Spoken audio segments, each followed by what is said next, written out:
Let's try something. What if you could understand the entire world by looking at just one day? Well, that's what we're going to do. We're taking a global snapshot of a single Sunday, February 22nd, 2026. From trade wars to new tech, we're going to see how the events of just 24 hours show us a world that's being pulled apart and maybe, just maybe, put back together. So, this is the big question for today. As we look at everything that happened, are we seeing a world that's fracturing, pulling apart at the seams? Or are we seeing the tough, messy business of building new rules and forging new connections? A world in formation? The answer, as you're about to see, is that both are happening, all at once. And we're going to start with one of the biggest fractures of the day, a major economic shockwave that came out of the United States and put the entire world of global trade on high alert. 15%. That one number sent a jolt through the global economy. President Trump announced a new blanket tariff on all goods imported into the U.S. We're not talking about one industry or one country here. This was like building a massive economic wall overnight, making everything from French wine to Japanese cars suddenly more expensive. So what triggered this? Well, the move was a direct and pretty forceful response to a U.S. Supreme Court decision that had just struck down some previous trade policies. So instead of backing off, the administration just doubled down with this temporary 150-day tariff on, well, everything. It was a really high-stakes gamble meant to completely reshape the trade landscape, even if just for a few months. And you can bet the reaction was immediate. China's Commerce Ministry fired right back, calling the whole thing a violation of international trade rules. And that, right there, is the tension in a nutshell. What one country calls decisive action, another sees as a direct challenge to the global order. Okay, so let's move from economic walls to actual front lines. Because on the very same day, the world was on edge with a whole series of high-stakes security incidents and conflicts flaring up across multiple continents. Down in Mexico, a huge blow was dealt to one of the most powerful drug cartels in the world. Security forces killed Nemesio Oseguera Cervantes, who is much better known as El Mencho, the infamous leader of the Jalisco New Generation cartel. But a victory like this always has a price, and it immediately sparked violent, retaliatory blockades across several Mexican states. Meanwhile, back in the U.S., a really serious security situation unfolded at President Trump's Mar-a-Lago state in Florida.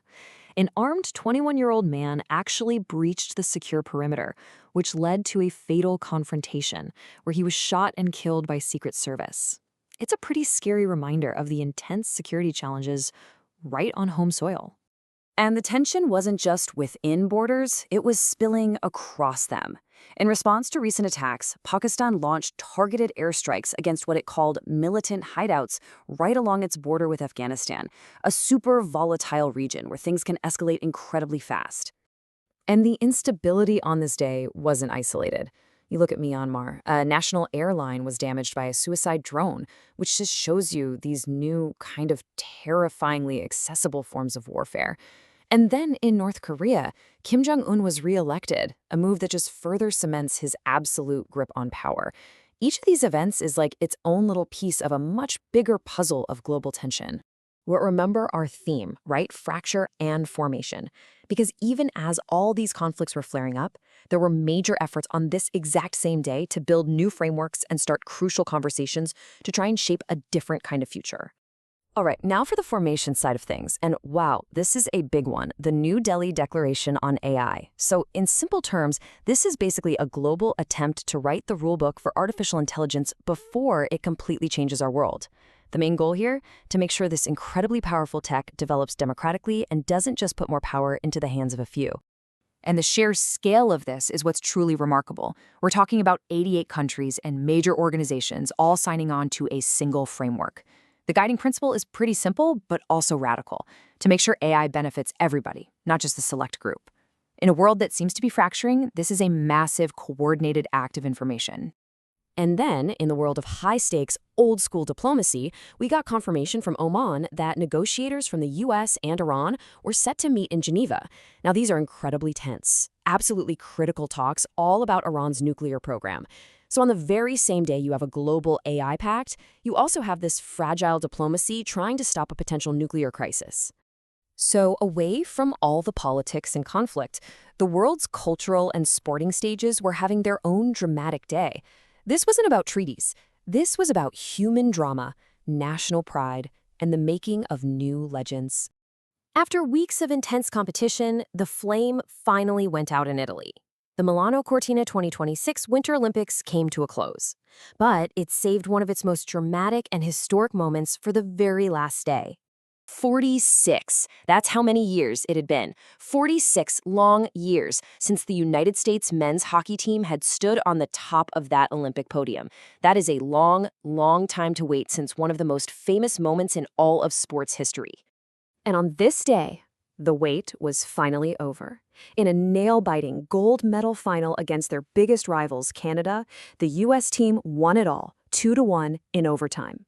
The victory immediately had people making comparisons to that legendary 1980 team, with headlines everywhere calling it the new Miracle on Ice. Just an incredible moment of national celebration. Now, to put that amazing win in context, the perennial powerhouse Norway once again dominated the games, finishing at the top of the medal table with a ridiculous 17 golds. But you can bet that for American sports fans on this day, that single hockey gold felt like the biggest prize of all.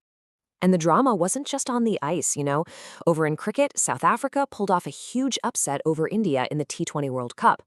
In the film world, the American movie One Battle After Another was the big winner at the BAFTAs. And in golf, Thai superstar Gino Thittikul won the LPGA event in her home country, which was just a massive moment for her and her fans.